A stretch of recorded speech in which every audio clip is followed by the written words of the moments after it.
বাংলাদেশের বিতর্কিত ও বিতাড়িত লেখক তসলিমা নাসরিনের লেখা লজ্জা উপন্যাসটি প্রথম প্রকাশিত হয় ১৯৯৩ সালে। কিছুদিনের মধ্যেই বাংলাদেশ নিষিদ্ধ ঘোষণা করা হয় এই বইটি। এই উপন্যাস থেকেই তৈরি করা হয়েছিল লজ্জা নাটক, যেটি নিষিদ্ধ ঘোষণা করল পশ্চিমবঙ্গের মুখ্যমন্ত্রী মমতা ব্যানার্জি।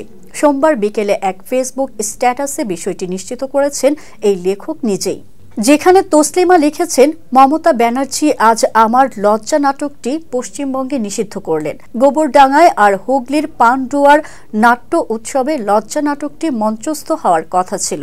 ২ মাস যাবৎ বিজ্ঞাপন যাচ্ছে নাট্য উৎসবের, আর আজ বলা নেই কওয়া নেই হঠাৎ মমতা ব্যানার্জির পুলিশ এসে জানিয়ে দিল সব নাটক মঞ্চস্থ হবে শুধু লজ্জা ছাড়া। তসলিমা নাসরিন উল্লেখ করেন, নবপল্লবী নাট্য সংস্থা দিল্লিতে ৩ বার নাটকটি মঞ্চস্থ করেছে। ৩ বারই প্রেক্ষাগৃহ পূর্ণ ছিল। এই লেখক বলেন, পুলিশ জানিয়েছে লজ্জা মঞ্চস্থ হলে মুসলিমরা নাকি দাঙ্গা বাঁধাবে। মুসলিমরা দাঙ্গা বাঁধাবে এই অজুহাতে সম্পর্কের টানাপোড়েন নিয়ে লেখা আমার মেগা সিরিয়াল দুঃসাহস, যেটি টেলিভিশনে আকাশ ৮ চ্যানেল থেকে সম্প্রচার করার কথা ছিল, সেটি বন্ধ করে দিয়েছিলেন রাজ্য সরকার।